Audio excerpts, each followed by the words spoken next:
itu ada bukan dari mano, bukan diadokan. Allah itu ada dengan sendiri. Jadi itu bentuk-bentuk pertanyaan liberal. Bentuk pertanyaan liberal. Kan banyak tuh pertanyaan itu kalau di internet itu kan banyak tuh kan. Ceknya umpama setan itu dari api katanya. Jadi kalau dipanggil dalam neraka aku hati memanggang api gitu. Kan itu. Tampakan mukanya tuh. Mengapa tampakan mukanya tuh? Tanganku kulit, muka tuh kulit. Mengapa bisa sakit? Ya kan? Buat tampakan mukanya tuh. Korban ahli waktu itu tampakan mukanya tuh. Ya mengapa tampang tuh? Itulah setan tuh. Ini api. Ya kan? Api neraka tuh api cuma sakit je rasanya sakit. Buat tampak aku kulit, muka kau kulit sakit je. Jadi itu bentuk-bentuk pertanyaan macam itu. Jadi tidak perlu kita bawa ayat itu, logikakan saja. Ya kan? Saya bertanya lagi tunggu. Jadi bagi tiktok kita tadi melalui tekanan cincang tadi, kalau seandainya kita menghadiahkan surah Al-Fatihah itu, kita hadiahkan terlebih dahulu kepada guru baru kepada orang tua. Sedangkan ini ada di suatu hadis atau riwayat bahwasanya letak ridho Allah itu kepada kedua orang tua, terutama kepada ibu. Jadi kan yang namanya kiramah yang di dunia itu ataupun Tuhan yang jahirnya itulah orang tuamu. Kenapa kita dahulukan guru dibandingkan umat tadi, sedangkan raja-raja Tuhan yang nomor 2 lah gitu, nggak ada untuk nomor 2 maksudnya yang jahirnya lah gitu, itulah untuk kita tadi. Ya, Anda paham. Jadi ridho Allah biridhal walidain wasuhillah suhil walidain. Ridha Allah itu ridha orang tua, murka Allah murka orang tua. Jadi guru itu orang tua aja. Guru itu orang tua. Jadi kedudukan orang tua itu orang tua apa? Orang tua zahir dan batin. Kalau orang tua kandung itu orang tua zahir saja. Maka mana yang lebih banyak guru? Guru itu orang tua, orang tuanya zahir itu batin dia. Kalau umat itu orang tua zahir saja. Kecuali kalau umat awak itu guru awak dua, itu lain lagi kan. Awak guru umpama abu ayah awak kan berarti kan dua-duanya kayaknya ada.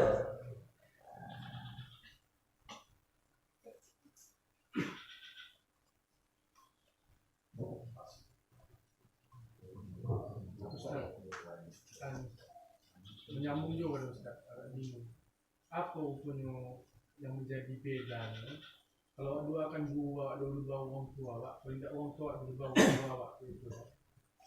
Karena dalam kondisi nyatanya berdoa kan kadang misalnya sedang punya masalah, terkena misalnya bawa dulu, tidak terkena dosa ada ke orang tua, doakan orang tua dahulu, bawa doakan guru awak gitu.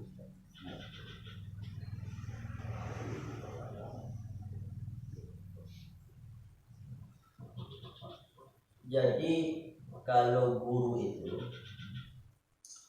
ke guru maksudnya dengan catatan guru yang seperti tadi ya, jangan masuk guru-guru yang sembarang guru kan. Ini ikatan ruhaniyahnya dengan muridnya tuh lebih kuat daripada ikatan ruhaniyah umat ayah awak dengan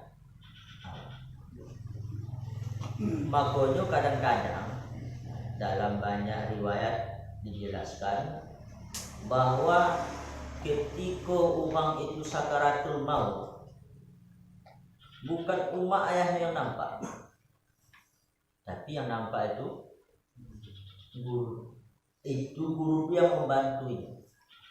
Mengapa? Karena begitulah kuatnya kasih sayang guru itu terhadap muridnya. Kalau muridnya itu benar dan gurunya itu pun guru yang benar. Makanya kalau umat awak itu berdoa ke awak, yang didoakannya apa? Ya Allah, mbak sehatlah anak ambo, ya kan? Mbak lapang mbak sakit anak ambo, mbak jauh dari mau bahaya. Itu apa yang didoakannya itu? Kita tubuh lahir Tapi kalau guru bukan itu saja yang didoakannya. Ya Allah ya Tuhan, supaya mbak kuat iman murid ambo tu, supaya mbak selamat imannya, supaya mbak kuat ibadahnya. Di samping yang diikatnya itu tubuh awak, ruhaniyah awak kok juga tengeknya. Jadi begitulah ingatan atau kasih sayang guru yang benar itu. Makanya kalau guru basuh sembuh awak, ada juga yang sembahyang kesini kan. Tapi kalau umat awak alamak kan orang. Jadi umat ayah itu ini yang banyak dipikirkan yang kepada awak tentang jasmani awak. Tapi kalau guru awak enggak, jasmani dan rohani. Iman awak diperbaikinya iman awak. Makanya lebih kuat kaitannya.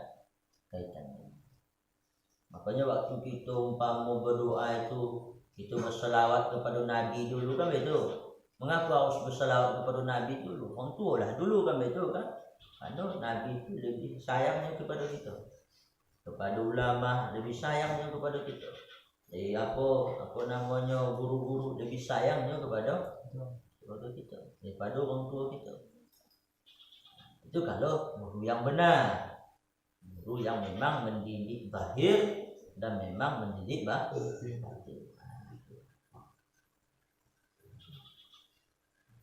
Dan lagi kadang-kadang guru ini lebih paham, lebih mengerti apa yang terbaik untuk itu daripada orang tua.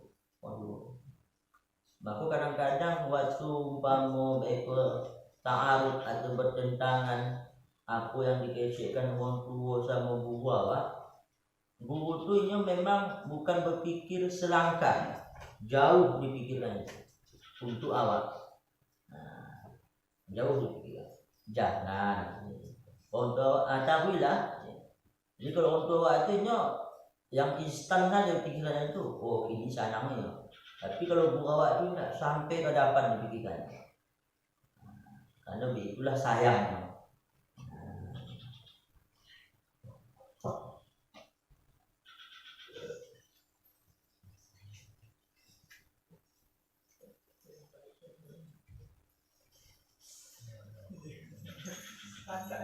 Bisa sekali lagi. Ya, 5 kali lagi jadi kok. Ini. Kalau kadang-kadang seakan bana Ustaz menyampaikan dekat kami, berdasarkan ada bertanya kan itu. Dari tadi mudah mengapa posko PTT kita pun tidak mau maju, dapat tutup kan itu. Aku kami lakukan supaya bisa maju. Tanggung kali ketiga kan itu. Ya betul. Ustaz, itu saja, terima kasih.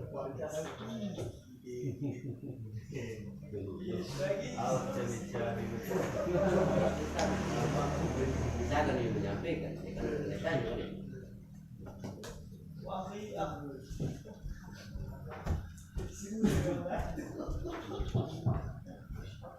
Jadi mengaku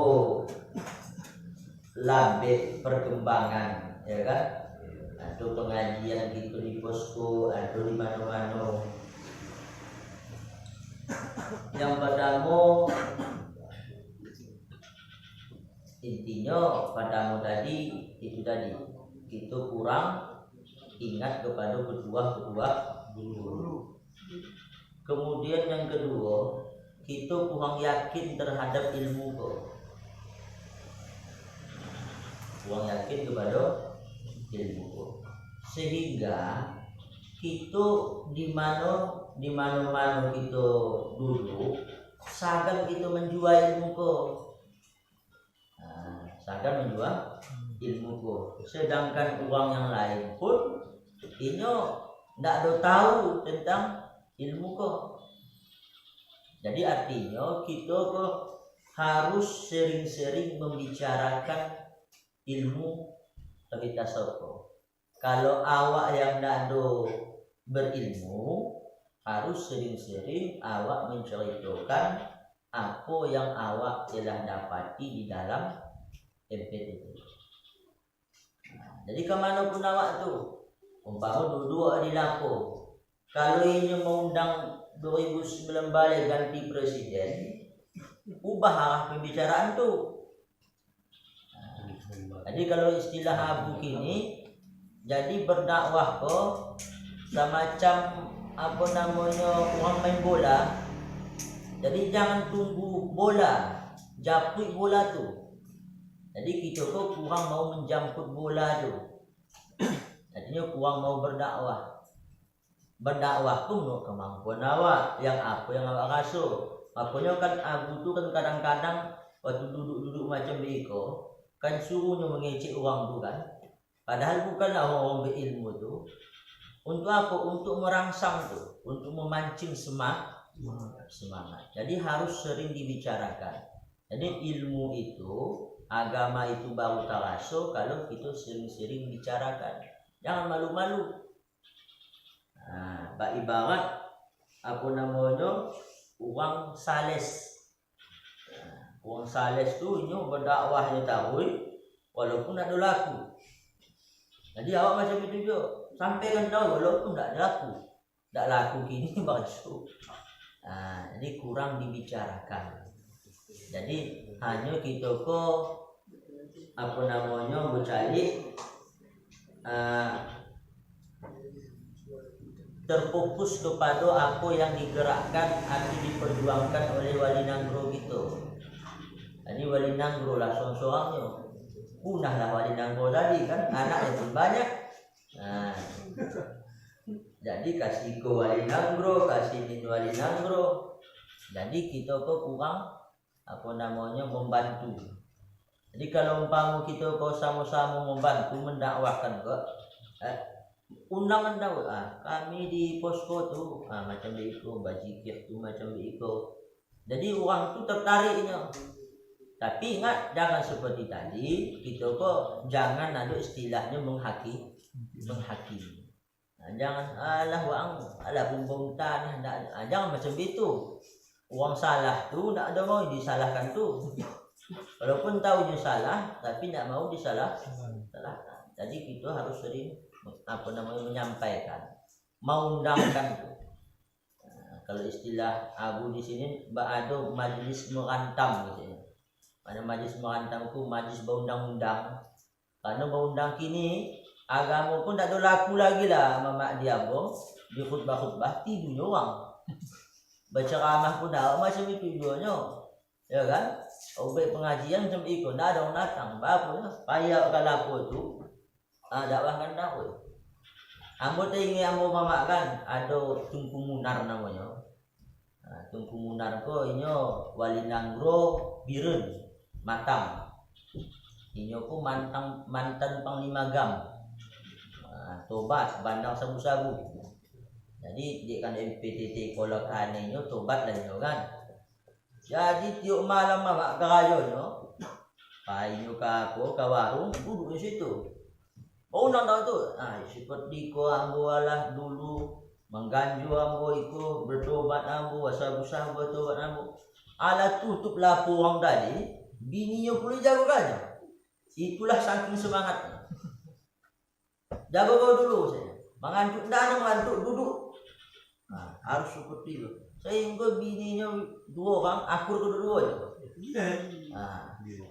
Jadi maknanya apa? Inyo ndak ada segan, ndak ada malu inyo mendakwahkan apa yang telah inyo dapatkan dalam MPTT. Umpama dikasih orang kawan, alah mamak pun masih macam diikutnya. Sedang proses. Mana pula lah sekali berzikir. Apa tahu? Kamu itu. Iko siya lah itu yang menjadi itu pura-pura ya itu memang pura-pura ya dulu bau iya kan sama macam mau menangis ya orang pendosa kalau iya menangis mana perlu dapat itu pasuk kan ala 5 kali dah pasuk kok iya jadi harus sering kita bicarakan dimanapun tangan bajakan laut itu mama bantai juga tahu yang pas itu bajikah gitu sekali kok harus begitu jangan sagan-sagan jadi kalau kita mau seluruhnya mengkampanyekan MPTT kok kamu ustaz-ustaz macam Ustaz Amri lah dia khutbah tuh jangan lagi ceramah yang lain ceramah MPTT kok jadi kalau ikut seluruhnya kita berperan capek gampangnya umpamola macam apa namanya Bang Ali kan banyak rekan bisnisnya jangan